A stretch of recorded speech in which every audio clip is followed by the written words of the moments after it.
student at the Global Forecasting School and an employee of the Central Bank of Armenia. Today, I'll take you through some pressing questions around inflation, the recent US labor market data, and whether inflation could rise over the next year. My colleague, Svetlana, recently covered the US labor data, and I'll build on her insights, diving deeper into what the data tells us about the state of the economy and the potential inflationary pressures. To recap, the US employment data from the household survey shows weak year-over-year growth, with employment barely increasing.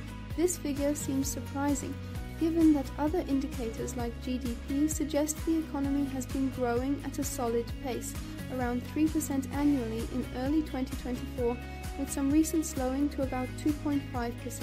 The fact that household employment hasn't reflected this growth raises questions about the reliability of the data, especially when it feeds into the unemployment rate calculation.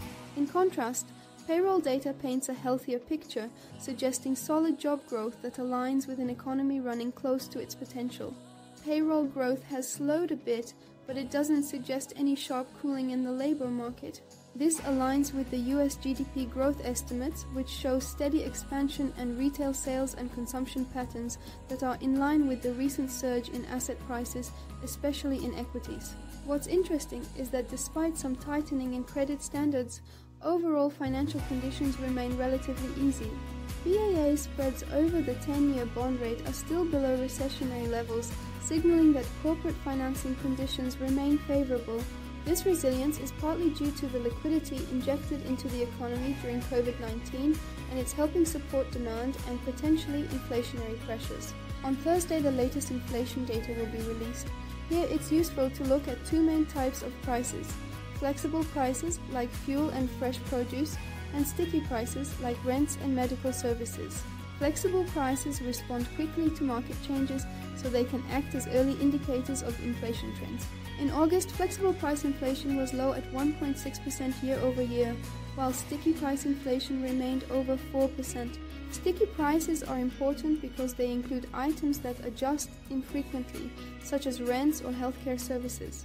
When flexible prices rise, sticky prices often follow as they catch up, factoring in both past inflation and future expectations. This dynamic is essential because if sticky prices remain high, it may indicate persistent inflationary pressures, especially if an unexpected shock, such as a rise in oil prices or labor costs due to strikes, were to hit the economy.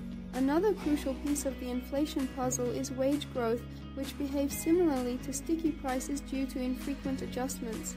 Currently, wages are rising at a rate that's well above inflation, suggesting that the labor market remains tight. With wages being a large component of sticky prices, any persistent wage increase can push up overall inflation, especially if demand remains strong and businesses pass on these costs to consumers. If we consider a scenario where flexible prices rise due to an unexpected inflationary shock, such as higher energy prices or new tariffs, sticky prices may follow suit. This can be understood through the nonlinear Phillips curve, which implies that inflation becomes more challenging to control if it has been above target for an extended period. In this context, if another inflationary shock were to occur, it could drive inflation even higher, making it more difficult for the Fed to bring it back down to its 2% target. This potential for rising inflation also raises questions about the neutral interest rate, the rate that keeps the economy stable without stoking inflation. If the Fed underestimates this neutral rate, it risks keeping rates too low, potentially fueling asset bubbles, particularly in equities and real estate. Should these bubbles burst due to bad economic news, we could face significant financial stability risks, as highlighted by experts at the Better Policy Project. In conclusion, while inflation has eased in recent months, the data shows mixed signals. With sticky price inflation remaining elevated and wage growth continuing, inflationary pressures could persist. As the Fed navigates these uncertainties, it's essential to consider a range of scenarios, including the risk of a rising neutral rate and the potential for asset bubbles. Thank you for tuning in, and please remember to check out the Better Policy Project for more resources and insights. Don't forget to subscribe, like, and share if you found this discussion helpful. Stay tuned for our next episode, where we'll explore financial stability risks and what they mean for future policy decisions.